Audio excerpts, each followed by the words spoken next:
اس کے علاوہ ارسطو کی بہت سی کہاوتیں آج بھی ہر زبان پر موجود ہیں. لوگ آج بھی ارسطو کی ذہانت کی مثال دیتے ہیں. اس کے علاوہ اس کے باپ فلپ دوئم نے بھی اپنے بیٹے کی جسمانی ذہنی تربیت پر کافی توجہ دی تھی، کیونکہ اس کے باپ نے اسے محل سے دور ایک پرسکون مقام پر بھیج دیا، جہاں اسکندر اعظم نے گھوڑا سواری بھی سیکھی، نیزہ بازی بھی سیکھی، تلوار بازی میں بھی کافی مہارت حاصل کی. جبکہ ان سب چیزوں کے ساتھ ساتھ ارسطو اس کی ذہنی تربیت بھی کرتا رہا. حکمرانی کے ابتدائی دنوں میں اسکندر نے ایتھنز یونان کا دارالخلافہ اور دیگر پڑوسی ممالک کو بھی اپنے ساتھ ملا لیا. دراصل اس کی وجہ یہ تھی کہ وہ اپنے مشن پر نکلنے سے پہلے نہ صرف اپنی فوج مضبوط کرنا چاہتا تھا، بلکہ اسے یہ فکر بھی لاحق تھی کہ اس کی غیر موجودگی میں کوئی مقدونیہ پر حملہ نہ کر دے. کچھ علاقوں کو تو اسکندر نے تلوار کے زور پر فتح کر لیا اور کچھ بغیر مقابلے کے ویسے ہی اس کے ساتھ مل گئے. اسکندر اعظم کا ایران کی جانب قدم. دوستو، اب تک مغرب اور شمال کی طرف سے اسکندر اعظم کافی حد تک مطمئن ہو چکا تھا، لہٰذا اب اس کی نظر مشرق کی طرف تھی. وہاں اسکندر کو ایران کی ایک وسیع و عریض سلطنت دکھائی دی.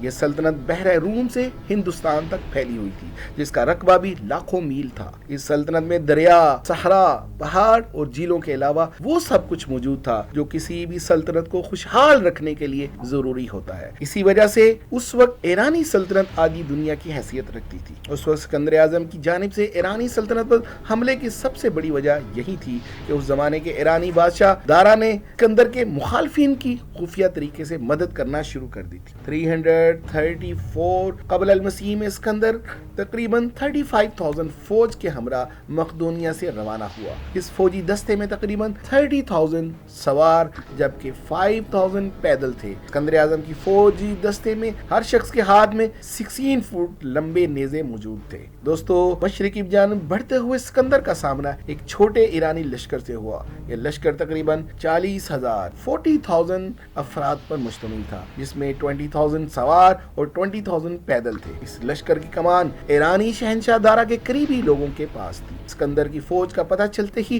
ایرانیوں نے دریا کی ڈلوانی کنارے پر قبضہ کر لیا، لیکن اسکندر کا اس بات پر کوئی فرق نہ پڑا، کیونکہ وہ جانتا تھا کہ اس کے لشکر کا ہر ایک سپاہی اس کے ساتھ کھڑا ہے. اسکندر نے اپنی سپاہیوں کو حکم دیا کہ دشمن کے تیروں کی پرواہ کیے بغیر دریا پار کریں. یہاں اسکندر اس بات سے بخوبی واقف تھا کہ ایشیائی لوگ جہاں گھڑ سواری میں ہنر رکھتے ہیں، وہیں وہ پیدل چلنے میں کمزور ہیں. پہلے تو اسکندر آہستہ آہستہ کر کے آگے بڑھا، مگر پھر دریا کے قریب پہنچ کر اس نے اپنی رفتار تیز کر دی اور پھر کچھ ہی دیر میں اسکندر کا لشکر دریا پار کر کے ایرانی لشکر کے بالکل سامنے کھڑا تھا. اسکندر کی فوج کا ایرانی لشکر سے سامنا. دوستو، ایرانی لشکر اور اسکندر اعظم کے درمیان جنگ شروع ہو چکی تھی. اونچائی پر ہونے کی وجہ سے پہلے تو ایرانی لشکر کا پلڑا بھاری رہا، لیکن جب مقدونیہ کی فوج نے اپنے لیڈر اسکندر اعظم کو دشمن کا بہادری سے مقابلہ کرتے ہوئے دیکھا اور ان کی بھی جان میں جان آ گئی اور انہوں نے بھی ایرانی لشکر پر بہادری سے حملہ کر دیا. اسکندر بہادری کا مظاہرہ پیش کرتے ہوئے اس جگہ پہنچ گیا جہاں ایرانیوں کی بڑی تعداد موجود تھی. اسکندر نے اس بہادری سے ان کا مقابلہ کیا کہ ایک کے بعد ایک ایرانی کی لاش گرنے لگ پڑی. اسکندر اعظم کی طاقت کا اندازہ آپ اس بات سے بھی لگا سکتے ہیں کہ لڑتے لڑتے اس کے نیزے کے ٹکڑے ہو گئے. اس کے بعد اسکندر نے اپنے ایک سپاہی کا نیزہ لیا اور اس کے بھی ٹکڑے کر ڈالے. اس جنگ میں تقریباً 1,000 ایرانی گھوڑا سوار مارے گئے. 2,000 ایرانیوں کو گرفتار کر لیا گیا، جبکہ کچھ ایرانی بھاگ نکلے. دوستو، دوسری طرف مقدونیہ کے لشکر کا بھی نقصان بہت کم ہوا. ان کے 30 پیادے اور 60 سوار مارے گئے، لیکن ان مرنے والوں میں سے اسکندر کے کچھ خاص آدمی بھی تھے. اسوس کے مقام پر ایرانی لشکر سے مقابلہ. دوستو، چھوٹے ایرانی لشکر سے فتح یاب ہونے کے بعد اسکندر اعظم کا سامنا شام کے شہر اسوس کے مقام پر ایک بہت بڑے ایرانی لشکر سے ہوا.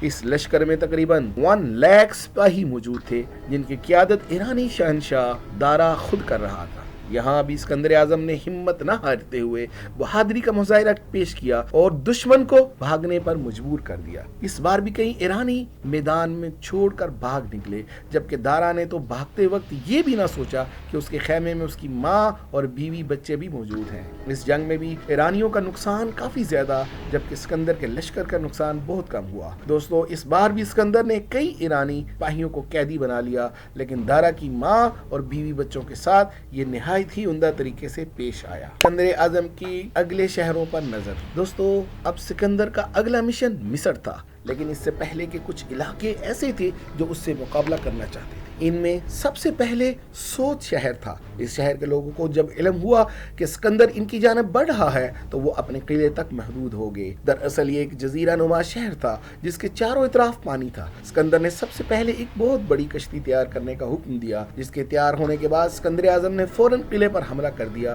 اور یوں اسکندر نے یہ شہر بھی فتح کر لیا. اس کے بعد اب باری تھی غزہ شہر کی. اس شہر کو بھی اسکندر نے کافی آسانی سے فتح کر لیا. جب اسکندر نے اپنے قدم مصر میں رکھے تو یہاں کے حکمرانوں نے اسکندر اعظم کے آگے ہتھیار ڈال دیے. مصر میں کچھ عرصہ قیام کرنے کے بعد وہ دریائے نیل کے راستے سمندر کی جانب بڑھنے لگا اور ایک مناسب جگہ دے کر پڑاؤ ڈالا. یہاں اسکندر اعظم نے ایک نئے شہر کی بنیاد رکھی جسے یعنی کہ اسکندریہ کا نام دیا گیا، اور یہ آج بھی مصر کے قدیم ترین شہروں میں شمار کیا جاتا ہے. 331 قبل المسیح میں اسکندر اعظم نے ایک بار پھر سے مشرق کی جانب قدم بڑھانا شروع کیے. یہاں اس نے سب سے پہلے عراق کا مشہور دریائے فرات عبور کیا. اس کے بعد اسکندر کا سامنا گوگا میلا کے مقام پر ایران کے ایک اور عالیشان فوج سے ہوا. تاریخ دانوں کے مطابق اس عالیشان ایرانی فوج میں تقریباً 10 لاکھ 1 ملین پیادے اور 40,000 سوار، 200 تلوار باز اور کچھ ہاتھیوں کے ساتھ ساتھ چند یونانی سپاہی بھی شامل تھے. اپنے سے کئی گنا بڑا لشکر دیکھ کر بھی اسکندر کے دل میں ذرا خوف نہ آیا. سب سے پہلے اسکندر نے اپنے جرنیلوں کو اکٹھا کر کے ایک پرجوش تقریر کی جس سے سپاہیوں میں مزید ہمت بڑھ گئی. اس کے بعد اسکندر نے حملے میں پہل کرنے کے بجائے انتظار کرنا مناسب سمجھا. دارا نے اس بار اپنا لشکر کافی ترتیب سے کھڑا کیا ہوا تھا، جبکہ دوسری طرف مقدونیہ کا شہر بھی اسکندر کی قیادت میں شان و شوکت کے ساتھ کھڑا تھا. اس لیے دونوں افواج کو اپنی کامیابی پر پورا یقین تھا. اسکندر کے پاس نہ صرف اچھے ہتھیار بلکہ اچھے جنرل بھی موجود تھے. دوسری طرف دارا کو بھی اس بار اپنے لشکر تعداد زیادہ ہونے پر فتح کی امید تھی. خیر، حملے کا وقت دارا کی جانب سے ہوا اور دراصل دارا نے مقدونیہ کے شہر پر پیادوں سے حملہ کرنے میں جلد بازی کر دی، اور یہی دارا کی سب سے بڑی غلطی تھی، کیونکہ پیادوں سے وار اس وقت کیا جاتا ہے جب جنگ اپنے اختتام کو ہو. پیادوں کی حرکت میں آتے ہی دارا کے لشکر میں ہلچل مچ گئی. یہ دیکھتے ہی اسکندر نے اپنے نیزہ بازوں کو حکم دیا کہ حملہ کر دیا جائے. اس بار بھی اسکندر اعظم نے سب سے پہلے بڑے بڑے ایرانی جرنیلوں کو ہلاک کیا. دارا نے جب اپنے لشکر میں ایک کے بعد ایک لاش گرتی دیکھی تو وہ خوف کے مارے بھاگ نکلا. اسکندر دارا کا خاتمہ کرنے کے لیے اس کے پیچھے بھاگا، مگر دارا فرار ہونے میں کامیاب ہو گیا. کہا جاتا ہے کہ بعد میں دارا کو ایران کے جرنیلوں نے خود ہی کسی وجہ سے مار ڈالا تھا. ایرانی سلطنت پر حکمرانی کے بعد اسکندر اعظم. دوستو، مسلسل بے شمار کامیابیوں کے بعد اب اسکندر اعظم کے لشکر میں بے پناہ اضافہ ہو چکا تھا. اسکندر ایرانی سلطنت کے ایک بہت بڑے حصے پر قبضہ کر چکا تھا، جبکہ وہاں کے لوگ بھی اس کی حکمرانی کو قبول کر چکے تھے. لیکن اس دوران اب تک اسکندر اعظم کی طبیعت میں کافی تبدیلیاں رونما ہو چکی تھی. اسکندر اب اپنے آپ کو ایک یونانی دیوتا زیوس کی اولاد کے روپ میں دیکھنے لگا اور خود کو اس کے اندر تکبر آ چکا تھا اور خود کو اپنا ایک دیوتا ماننا شروع کر دیا، اور اب اسے اپنے خلاف کوئی بات سننا بھی پسند نہ تھی. یہی وجہ ہے کہ جب اسکندر کے ایک قریبی دوست کلیٹیس نے اسے دیوتا ماننے سے انکار کر دیا تو اسکندر نے غصے میں آ کر اپنے نیزے سے اس کا پیٹ چیر ڈالا اور اسے ہلاک کر دیا. کافی ساری کامیابی سمیٹنے کے بعد لوگوں نے اسے مشورہ دیا کہ اب وہ واپس لوٹ چلے، لیکن اسکندر اعظم اب پوری دنیا فتح کرنے کا خواب دیکھ رہا تھا. اسکندر نے کہا کہ وہ تب تک واپس نہیں جائے گا جب تک وہ ہندوستان کو فتح نہیں کر لیتا. اسکندر اعظم اور راجہ پورس.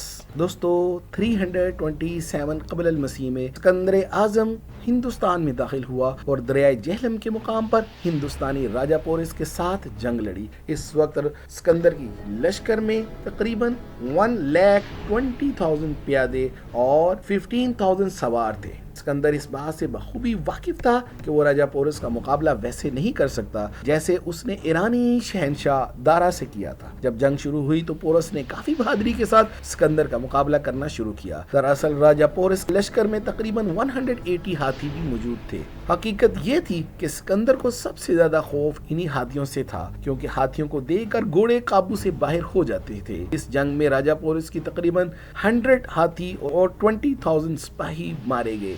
لیکن پھر بھی پورس نے ہمت نہ ہاری اور مسلسل لڑتا رہا، اور پورس کے ہاتھوں شکست کھانے کے بعد اسکندر کو مجبوراً پیچھے ہٹنا پڑا، اور یہ اسکندر کی پہلی اور آخری شکست تھی جس کی وجہ سے وہ ہندوستان فتح نہ کر سکا، لیکن یہاں تک آ چکا تھا، اور یہیں پر اس کے آج بھی اس کی آمد کے آثار ان پاکستانی علاقے میں دریائے جہلم کے کنارے موجود ہیں۔ اسکندر اعظم کی وفات کی وجوہات۔ دوستو، اسکندر اعظم نے 32 ایئرز کی عمر پائی، 32 سال کی عمر پائی، اور اس کا انتقال 323 قبل المسیح میں ہوا۔ دراصل اسکندر اعظم کی وفات کی کئی وجوہات بتائی جاتی ہیں۔ پہلی وجہ یہ ہے کہ اسے ایک ایرانی شہزادی نے زہر دے کر مار دیا تھا۔ دوسری وجہ یہ بتائی جاتی ہے کہ اسکندر نے بابل شہر پہنچ کر پوری رات جشن منایا۔ سرد رات میں وہ حد سے زیادہ شراب پیتا رہا، جس کی وجہ سے اسے شدید بخار ہوا، اور یہی بخار ایک پراسرار بیماری میں تبدیل ہونے کے باعث وہ دنیا سے چل بسا۔